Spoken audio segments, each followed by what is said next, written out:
umaga mga kahiro. Ngayon ay meron tayong namataan dito na isang matandang babae sa gilid ng kalsada. Bibigyan natin siya ng konting biyaya na aabot sa makakaya ng mga kahiro. Kaya samahan niyo ako mga kahiro. Puntayan natin si nanay at alamin natin kung ano ang kanyang kalagayan.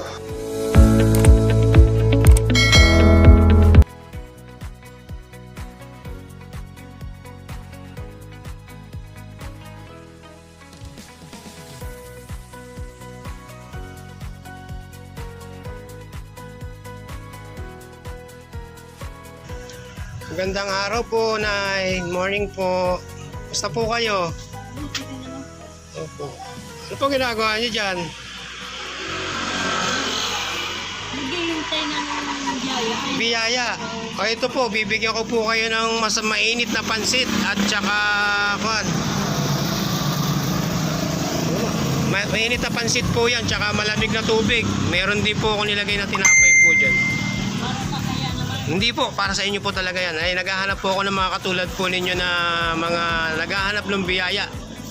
Kaya po yung mga biyaya rin pong pinapakaroon sa akin ni Lord, bagamat hindi naman kalakihan, ibinabahagi ko po yun sa mga katulad po ninyo na mga naghahanap po ng biyaya. Ano pong pangalan niyo po? Pa? Ano pong pangalan niyo, Nay? Borromeo, ang apelyido niya po.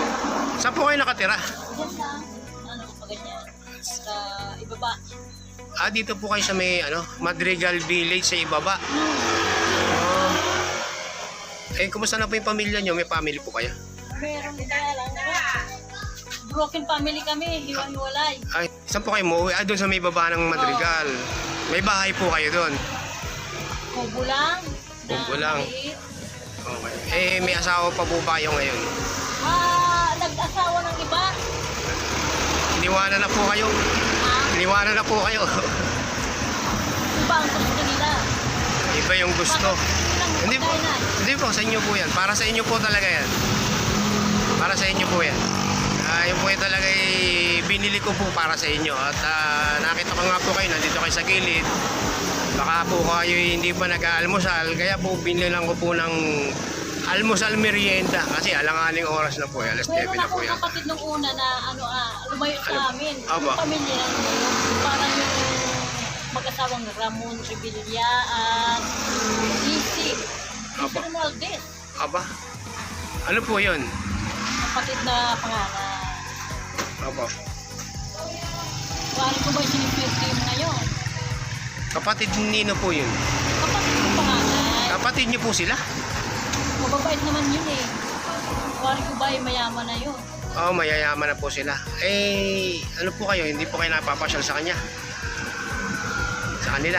Magulo ang buhay nila. Broken yun na. Ay, Kanya-kanyang gusto. Ay, di po mayayaman na. Hindi dapat maganda yung nila. Baka Kalagayan. sakaling makaalala eh. Talaga kapatid niyo po sila? Oo. Sino po uli yun? Mga artista po yun Mas sikat-artista yun, may yaman na.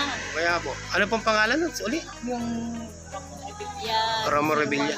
Di si Roma Valdez. Bong Revilla. Bong Revilla. Eh, magtatay po yun si Ramon tsaka si Bong Revilla. Magtatay po yun. Bata pa naman yung Ramon. Parang 2 taon lang ang tanda eh. Okay po. Ramon na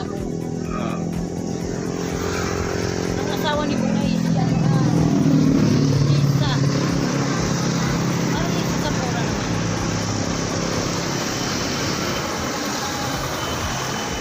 Ano po yan? Maghapon po kayo naggagala-gala? Pag siniswerte na may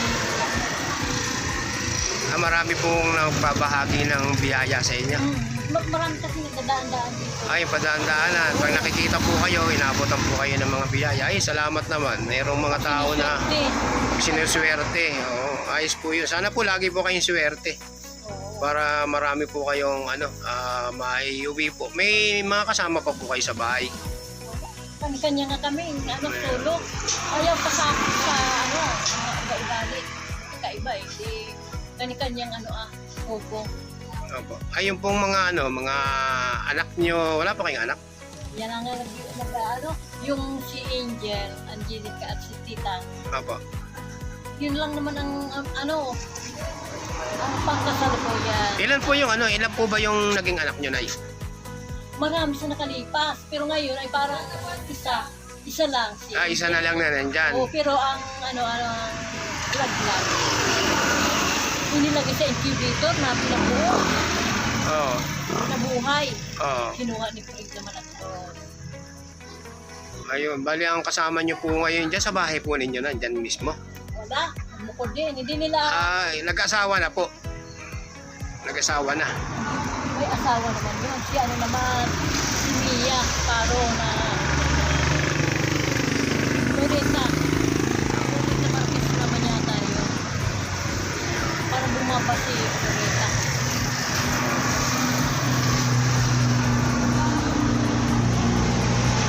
Mga anong oras po kayo umuwi niya, Nay? Pag medyo makakaano na, kailangan natin sa araw-araw ay resolve naman. Mauwi na. Nauwi na po kayo pagka medyo dumidilim na. Oo, wala sa oras nga basta mayroon lang. Oo. Pag wala pa eh, Pag wala pa. aranganin.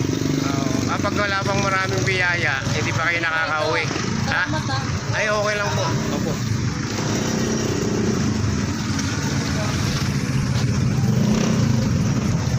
Ano po yan? Aalis na po kayo? Lilipat po kayo ng pwesto?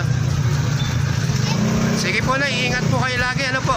Sige po. At sa ibang pagkakataon na, pagka nagkita po kayo, tayo uli. Bibigyan ko po uli kayo ng ano. Kahit na kung ano lang po yung kaya ni Lito Estranghero. Ano po na, sige po, salamat po. Oo, panahin kayo. Sige po.